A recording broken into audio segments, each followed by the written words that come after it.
Hi, everyone, and welcome to tonight's episode of the Two Blind Mice Show. My name is Philip, and today it appears to be this boys' night out tonight. Mary's not up to doing the show, so she won't be joining us tonight. I'm not sure if Justin's going to make it. And in case you're wondering where Justin has been, Justin goes to school, and he's been swamped with a lot of work, so he's been taking some time off. Regardless, I sent him the links in case he can make it, and if he does show up, great. You know, he's missed. And, of course, you got Albert here tonight. And Albert, say hi, Albert. Hi, Albert. Okay, so there's Albert. Okay, so quick housekeeping before we go into tonight's topic. Just want to let you know that, hold on. Great. Hold on, my phone is talking to me. Okay, so anyway, quick housekeeping. We do have a guest coming on August 29th, which is next Monday at 8 p.m. Central Time. It's going to be Gina Martin from Diverse Abilities. And Gina Martin, I like the way she looks at things regarding vision loss. And I read some of the things that she's put up on her blog and on her Facebook post.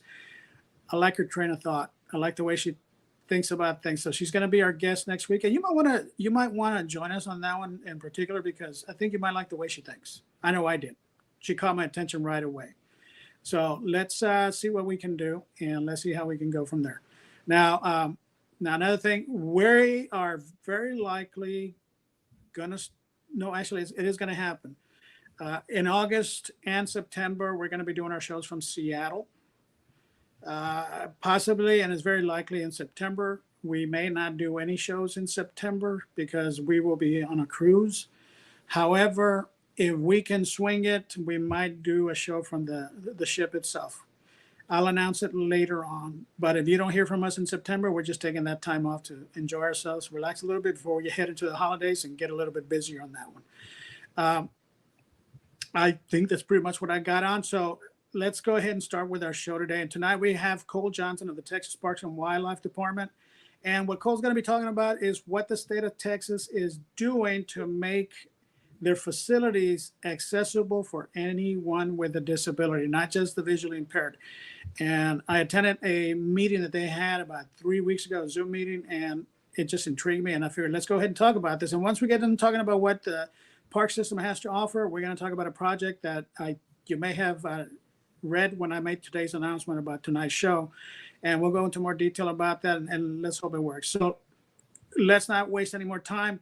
So let's go ahead, and Cole Johnson, welcome to the Two Blind Mice Show. Thank you very much. It's good to be here. All right. So like I said, we have heard that the Texas Parks and Wildlife System is making their facilities accessible. Can you go into detail as to what facilities more or less are accessible? Absolutely. So Texas Parks and Wildlife has many different facilities. We're most known for our state parks system and our state parks division, which is a reason because they are 48% of our entire agency. They definitely are the biggest portion. But we also do have a few others. We have the wildlife management areas, which do have some camping aspects, but mostly they are the public hunting properties. We do also have saltwater and freshwater fisheries that do have some facilities that do tours and have big facilities that you can do some fishing at. And then lastly, we have some law enforcement offices around the state, all over the place. They're more like in strip malls, and go in, buy your license or register a boat, whatever it might be. And so we have all these facilities, and we're really trying to make them as accessible as we can. It's a very long process. There's a lot of facilities, hundreds of them. And for the last couple of years, we've put a lot of time into it. We went through and looked at every single facility that we have that the public can go to, looked at all physical accessible aspects of every single spot, and we've put it all into transition plans. So that site will get their own transition plan, and it will tell them every point by point, every step, every process, every phase of how to make that spot the bare minimum of accessibility. And then once they get there, they can then improve on it to get as accessible as we possibly can.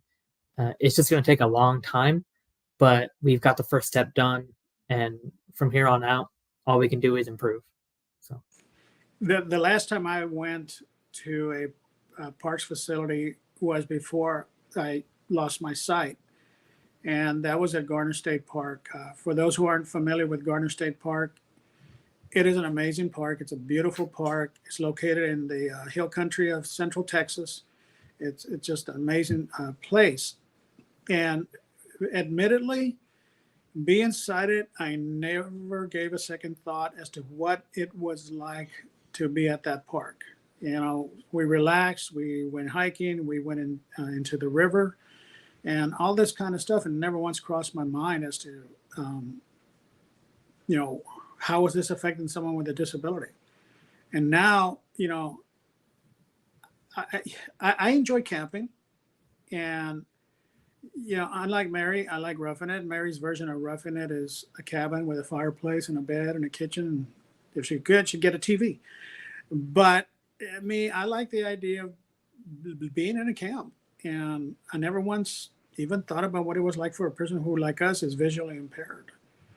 And I don't know. It's hard to comprehend now, because I remember the beauty of Garner State Park, and to realize what the state of Texas is doing to make their facilities accessible is really something that I am looking forward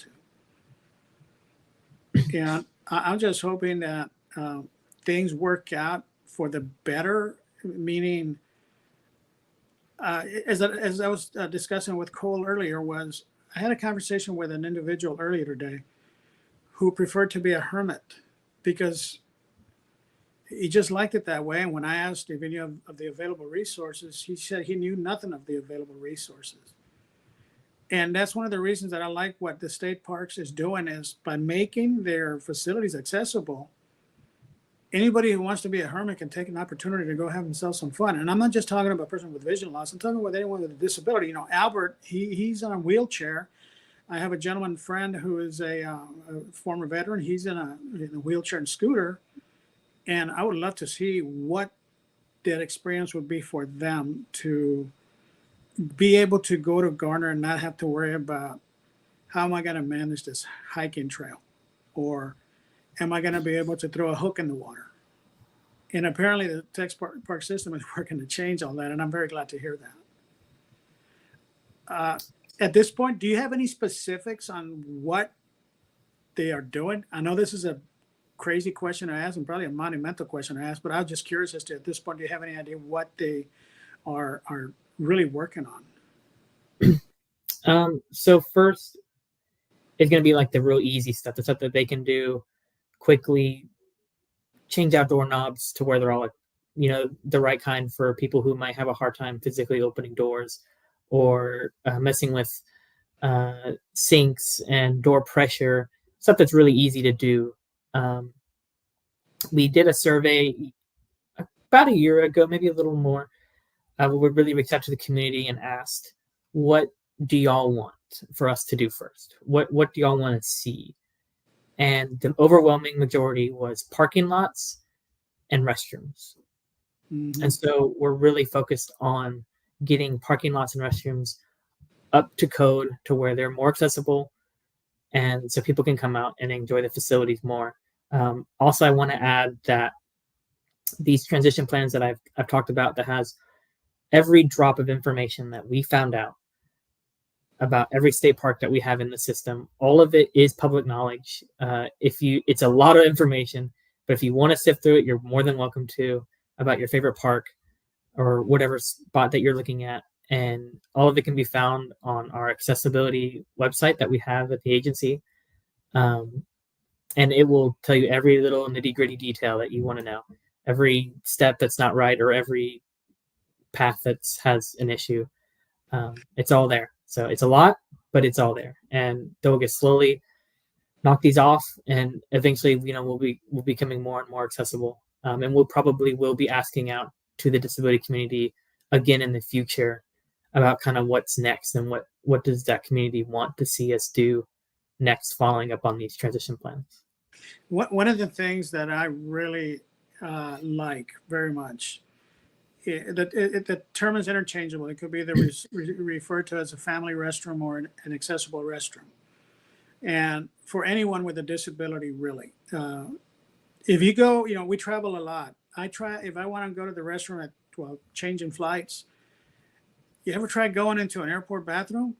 You got 20, 30 stalls, and it almost never seems to fail. Is you're walking in the restroom like a mouse looking for the cheese, because you're turning this way, you're turning that way. It's, going around and everything. And I think Albert can relate to this one as well. Anybody with a wheelchair can relate to this one. Maybe it's just me, but it always seems that the accessible bathroom is always the last one at the end of a row of 20 stalls, way at the other end of the restroom. I don't get that. And it really bugged me because it's difficult enough to navigate when you can't see. So when they started using the accessible restrooms, again, Albert being in a wheelchair and me not being able to see, they're a much better experience because it's just one room. And it's accessible for a person with a wheelchair because of the space that is given. And for a person who has vision loss, you don't have to navigate through a maze to get to, find out where everything is in there. And I love that. And I'm hoping that is one of the goals for the Texas Park system, that they do create family or accessible restrooms that are a lot easier to navigate, both for the physically and the visually disabled. I really hope that that's one of the focuses. And I know it would make it easy. I know it makes it easier for me, and I think many people who are listening to this will also agree. Again, I'm going to reiterate, I still don't understand why the accessible restroom stall is always at the opposite end of the restroom when compared to the entrance, and it's always bugged me. But hey, that's the case. I mean, I can whine about it all night, but it won't get fixed overnight. But regardless, I just wanted to bring that attention, and I'm hoping that that's what I think the Parks and Wildlife does. Now, I have no doubt, because I remember back in, I think it was the last time I went camping was in 2004, I believe it was. And one thing that I noticed even then was to go to the restroom, there were no ramps. And I'm sure that they are going to address that, because I think that's one of the key issues regarding accessibility. And the fact that it was 2004, the ADA had been in effect, 12 years now at that point, I think. Don't judge my math. And we're still dealing with those issues. It's kind of saddening, but let's face it, that's happening on every aspect of the spectrum when it comes to disability. You still have businesses and organizations who are just doing what's required of them instead of going above and beyond. And the impression that I got when I listened to your meeting, the meeting that you were participating in, was the impression that I got is the Texas Park System is going above and beyond what the ADA requires, and I'm very happy about that, because just going doing the minimum, it's appreciated, but sometimes it's not enough. And I'm glad to hear that the state of Texas is just going above and beyond. Not many people know this, or maybe they do, but Governor Abbott, he is a person that is disabled and is in a wheelchair. So if anybody can appreciate what the Texas Park System, it might just be him. And being at the top of the heap here in Texas, I'm glad that he understands what we experience, and I hope it plays a significant role into what the park system is doing.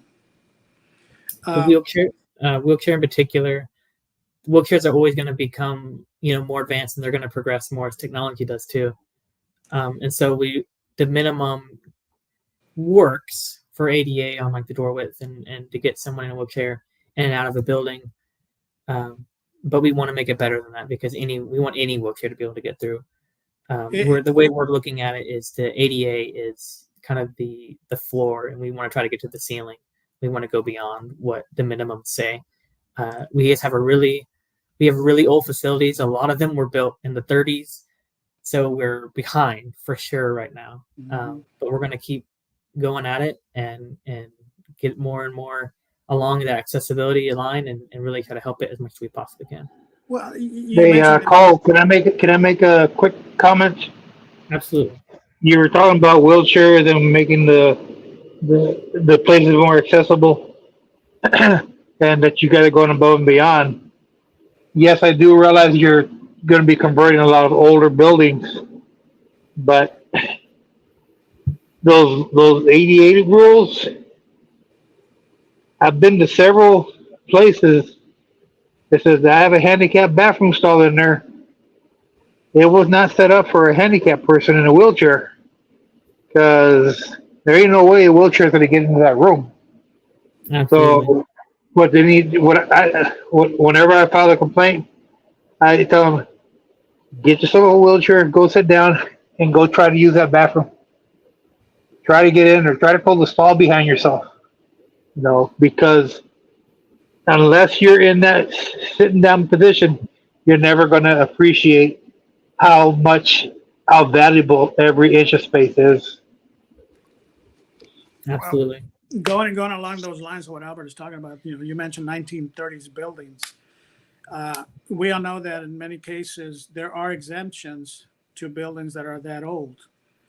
And again, I got to reiterate my support for what Park System is doing, because they're essentially tossing that rule aside and putting Texas residents ahead of that. And I'm very glad to hear that. I really am, because so what if they were built in 1930? And so be it. I'm not going to change it because I don't have to. Well, I'm sorry, but that's a little bit of disrespect despite what the law says. But to hear the Texas system is doing that, I'm very happy about it. That's a sincere feeling that I'm experiencing, because I don't like the idea that, well, I don't have to because the rules say I don't have to, and if you're disabled, that's your problem, not mine. I want to go back a little bit of history when the ADA came into being. I don't know if anybody's heard this, but in an article that I read, Clint Eastwood was very much against the ADA and refused to bring his properties up to date in regard to the regulations. He totally opposed it. And now, back then, I think he was in his 50s or 60s. Now he's in his 90s. I have to wonder, does he feel the same way now that there's no ramp to go into his buildings? See, and it's that attitude that we deal with so many times. And again, I can't reiterate enough that I'm glad to see that the Texas Park System is tossing that aside and going, like you said, you want to reach the ceiling. And I do hope you make it there, and I'm in full support of that. And I hope we do. I can't see anymore, but it doesn't mean that I don't want to go up a mountain hike. It doesn't mean any of that. It doesn't mean it shouldn't stop me. And everybody should have to, feel the same way if they want to do something. And I'm glad that this is happening. And I'm glad, to be honest with you, that Zoom meeting you participated in was a last minute thing for me. And I almost didn't make that meeting, but boy, am I glad I did. Because if that hadn't been the case, we wouldn't be talking here tonight. We wouldn't be learning what's available, what's going on. And like you said, if anybody wants additional information, go to the Texas Parks and Wildlife Department website, and you're going to get a whole bunch of information on there. Reach out to us if you need some more assistance. We'll see what we can do to help you out and get more information. We'll just take it from there. But take advantage of what the park system is doing. It's going to be a work in progress, and undoubtedly it's going to take several years to complete. Texas is a huge state. Texas has a lot of properties, a lot of facilities and everything. So it's going to take a while. Don't expect it to do it overnight. But in the end, enjoy it despite vision loss. And with that in mind, this is the next thing I wanted to talk to you. You got anything else to add to before I go further, Cole? Yeah, I got a couple things. One more thing on the restroom, just to also help. Something that we've also looked into, and some parks will be doing this. It's very dependent on their situation and what's going on. But something that we have looked into a lot is if, like especially those 30 buildings that are built in the 30s that they're so old and it would be very difficult to make them accessible. We probably could with enough work, but instead of spending even more money on this super old building and it still may not work, a great workaround that we have looked into is just make a family restroom added on to the side next to all the other ones, and it will be perfectly accessible. It'll be newer, and we will know for sure that it will be accessible. If that's the best route, then that's the route that some parks might take. And then also for any, I guess while we were kind of on that topic of if you want more information, if you have questions, if you have concerns, if you are finding yourself at a park and you want to know something about it, accessibility wise, we do have a public email that is very much available for anyone to please use. I'm actually the one who checks it most of the time. But it's accessibility@tpwd.org. texas.gov. Please use it. And the word Texas in that email is spelled out, by the way. It's not TX. Please use it, and please contact us if you have information or want information or a question or whatever it is. Let me know. All right. I'll text it to me after the show, and I'll go ahead and put it on the comments after we do the show tomorrow morning. I was going to make a joke out of it, but okay, guys, if you don't email Cole, he's out of a job. Okay, so you got to email him. So, no, I'm just kidding, guys. I'm just sometimes I get stupid that way, right, Albert? I like my job. I'm not gonna say anything. Fine. All right, so let's go to the next topic that we're going to talk about, and it is along the same discussion. After I had a conversation, trying to figure out what to do with the park system, and we're trying to connect, over the last 3 weeks. At first, it was just my idea. Then as the days went by, Mary decided that she thinks it's a great idea, and let's go ahead and do this. And what we're talking about is, I'll be honest with you, initially it started as just for something for the local visually impaired community here in the area where we live in. But now I'm wondering if it might be a statewide event and see what happens. And what I'm talking about is we're hoping that if we have enough sponsors and we can get everything, set up right, we want to create a camping event. At this point, we're looking at Garner State Park, which is, like I said, in the hill country of Texas, central Texas, and bring not only visually impaired persons, but sighted guide volunteers to help, the visually impaired get around the park. And our hope is to have enough sponsors so that it doesn't cost anybody anything. And we can spend anywhere from 3 to 5 days just hanging around each other. And the reason I selected October 2025, one is to give us enough time to get organized, and two, October, we want to do it around the White Cane Week, and it's a great way to celebrate. My eventual hope is that if this does become something that everybody wants to participate on, we may be able to do it annually. And I really do hope this happens, because to be honest with you, some of the most amazing people I've met have been people with vision loss. And I'd like to meet more people often, just to hear their stories and see what they're part of and everything. And I want to be part of that as well. I want them to be a part of what we do. So with that in mind, let's try to do it. And I'm not going to put you on the hook here, Cole. I just want to get an idea as to what would happen if all of a sudden we have 50, 100 people saying, we want to go to Garner State Park in October 25. And we're saying to them, well, guess what? You can, because we were able to get the sponsors. So now you got 100 people that are going to Garner State Park. What role is the Garner State Park going to play in once everybody shows up? So there's no commitment on your part. I'm just trying to get an idea. So there's a kind of a few ways that could go about. The first one is kind of more on the kind of how you're saying and how you're describing it. And that would be basically a third party, being y'all. The third party would kind of organize themselves with however many people, with their own volunteers or staff, if it's an organization, whatever it might be. And y'all come in, as long as the park is big enough and they can handle that amount of people, y'all would basically make a partnership with the park, and they would really be your main contact and the person you would really work with. I don't know Garner. I don't know every single park super well. There's only 89 of them, and I can't keep them all straight in my head. But I'm pretty sure it's one of a bigger park when it comes to camping sites. And so if they could allow, it's 60 people, they would just block off those sites, and then y'all would come in and do your deal and do whatever y'all do for a few days. I know we've had something somewhat similar with the National Federation for the Blind, a different park, where they came in for 2 days and they had a huge event. And I think it was about 80 of the visually impaired community that came out and did a huge couple days of all kinds of hiking and kayaking and fishing. That's kind of one way it would look, and y'all basically run it with the park there to help y'all. Y'all would kind of be the two main parties. Another way, it would be a much smaller group of people. It would need to be a much smaller group of people. But another program that we do have is called Texas Outdoor Family. They're a great group of people, or a great team that we have in our state parks division, and they basically come. You sign up with them. I don't know the details on that. That's their deal.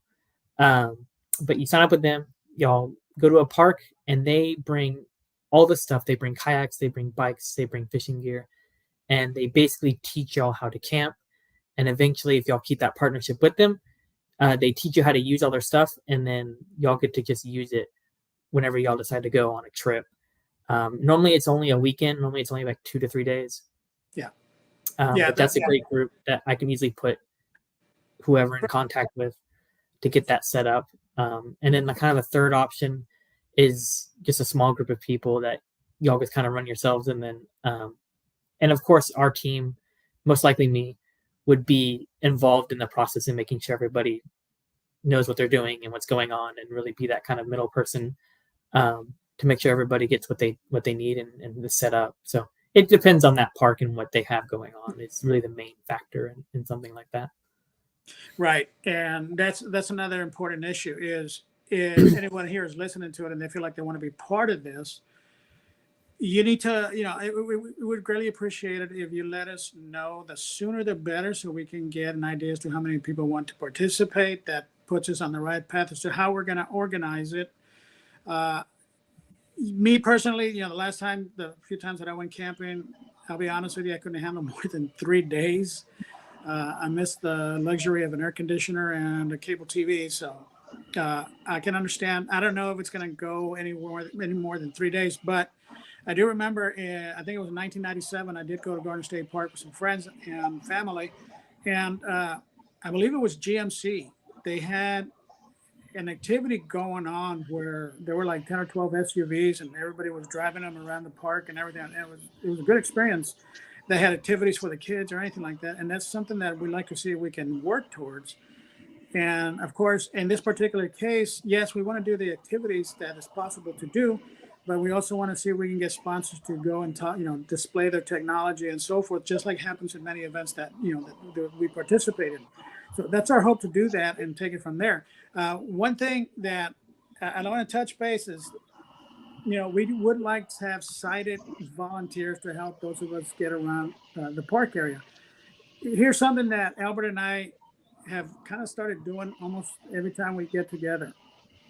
I can't see, Albert can. I can walk, but Albert can't. So what do? I push, he guides. And we've done that pretty good. So if anybody would like to volunteer as a sighted guide, and they are, in a wheelchair, they're more than welcome to, be part of the fun. It is possible to do that. It's not limited to just any, to people with vision loss, especially for the sighted volunteers. So we'd like to get that going as well. And I'm going to reach out and hopefully get some sponsors. Now, another thing that I'm going to be doing later on tonight or tomorrow morning is I'm going to put up a GoFundMe account with the hope to raise funds. And it would be very nice if you could spread the word. And I'm going to share it everywhere and see if we can get some donations going in. Because really, we want to make it no cost to anybody who participates. Anybody. I mean, in order for us to know how much we're going to have to raise, I need to know how many people are going to participate between now and probably February of 2025. From that point on, we can set a goal, a final goal to what we're going to do, and get an idea to how many people are going to attend. And then we can reach out, as Cole said, to either him or the family. What was it called again, Cole? Texas Outdoor Family. Texas Outdoor Family. Take it from there and just keep going. And you can just totally reach out to me, and I can get all the connections and get everything set up and get everybody, whoever we need to get a hold of, I'll get a hold of them. So, Hey, Cole. I'm gonna go ahead. Hold on. Let me ask you a question. You were talking about the state wants to make handicap accessible parks. Now, I know Phil likes Gardner State Park, and I've camped there several times while I was still mobile. Nice park. But I was wondering, they have those little cabins that you can rent there. Are you looking at making those handicap accessible, like ramps and what have you? It would be a certain. It wouldn't be all of them, but it would be a percentage. I don't know the percentage on top of my head. I think it's 20%. Don't quote me on that percentage, but a certain percentage of both cabins and campsites would be accessible for whoever. I've never used the cabins. Every time I went out there, I'd pitch a tent, throw myself on the ground, and I'm not gonna lie, I had a portable air conditioner I would take with me. But I do enjoy tent camping. But as I get older, the mobility issue and a nice little structure where I can know that I'm going to have a bed lay in, that would be nice. Absolutely. Well, A lot of yeah. our newer parks have accessible cabins already built in. Oh wow, okay. I don't know about Garner off the top of my head. I actually didn't even know they had cabins. Too many parks, but there it will be coming eventually about Okay. getting accessible cabins there if they don't Well, already. They Well, you might. see, I like, Gardner State Park's a really pretty park. The other one that I've been to that I really enjoyed, I took my grandson there, the Sierra Blanca. That was a great park. Especially, I like that big little swimming area they got there, where you just crawl in there. You can have water, you're underneath that waterfall. It's nice. I spent 3-4 hours in there. Well, Absolutely. Albert's question is a good question because if there's someone that needs accessibility to a certain, in a cabin, for example, it'll give us an idea as to how many to set aside if that happens. Now, Albert mentioned also that he's been to a different park. Frankly, the plan is that if it does become a popular event, we would like to rotate a different park for each annual event and just take it from there. In other words, Garner one day, maybe what is it, Lloyd Benson State Park one day, the one that Albert mentioned, maybe some up in North Texas, up in the Panhandle, and so forth. Each year we rotate. It'll be, I think it'll be something that, it's fair. Like I said, Texas is a huge state, so it's not fair for somebody to go from El Paso to Beaumont every year when they could also have the opportunity to go from El Paso and live in El Paso and camp near El Paso. So it's only fair. So that's the plan. One of the plans that we hope to do is make it an annual event, and we will rotate to different parks each year. Now, of course, this is going to depend on the response that we get to this, not only from attendees but sponsors, and we're hoping that we can do this. And part of the inspiration came with Mary and mine experience with Ski for Light. And if you're not familiar with Ski for Light, it's an organization that's been around for 50 years now that takes visually impaired persons skiing. And they have volunteers that donate their time and they teach those who don't know how to ski and are visually impaired. They teach them how to ski, how to learn how to cross country ski. Those who are familiar with cross country skiing and are visually impaired, again, they guide them. So I got to thinking, why can't we do that for camping? It doesn't snow enough for in Texas for to go skiing, but it's nice weather enough to make it comfortable to go camping. And that's another reason I picked October. October, about 70% of the time, is a pretty comfortable month, even here where we live. So that's why we decided to go with that one, along with the White Cane thing and so forth. But let's see if we can make this happen, guys. And this is all going to depend on you. It's not going to be up to me to decide whether it's going to happen or not. It's going to be dependent on the participants, those who want to participate. If they want to refer us to someone who might be wanting to be a sponsor, we would love that information. We want to reach out on our own, but we could use as much help as possible and to make this happen. It's a monumental task, but it's not an impossible task. And I'll be honest with you, I'd love to hang out with a whole bunch of people that are in the same situation that I'm in and have some fun and just get together, get to meet each other, make new friends, and just take it from there. I think it's possible, and I think we can do it. But it's not going to be done just by myself or Cole or the Parks and Wildlife Department or Albert. It's going to take a whole bunch of us to get this thing going, and I'd really like to. And of course, The biggest problem is finances. It's going to cost money. So as I said previously, I am working on putting up a GoFundMe page for this and everywhere as many times and as far as I can to do this, and just take it from there. And if we do reach our goal, then I'll announce it when we reach that goal, and then we'll just take it from there. So let's hope this. Let's work together to make this happen, everyone. Can't do it without you. Can't do it by myself. Cole, thank you very much for coming on tonight. We really do appreciate your time. Please stay in touch, and so we can share information and see if we can make this happen. If you eventually, you get other updates as to what the park system is doing when it comes to accessibility, feel free to reach out to me, and we'll get that information put up as well. Absolutely. All right, guys, thank you very much for joining us tonight. Just a quick recap. August 29th, we're going to have Gina Martin from Diverse Abilities coming on the show. We'll have, I'm thinking it's going to be a good discussion. Now, it appears that, like I said, in August, we're going to be doing shows in Seattle. Let's see how that goes, because I know Mary wants to do a show with her daughter, and I don't know what's going to happen after that. September is a toss-up because we're not going to be at any place else. We're going to be up in Alaska. See how that goes. So if you don't hear from us in September, we'll see you in October, without a doubt. All right, everybody. Thank you for joining the Two Blind Mice show. You all have a good night. Feel free to come to this video to get additional information regarding the Parks and Wildlife System and the project that we're working on, and we'll just take it from there. Albert, take us home.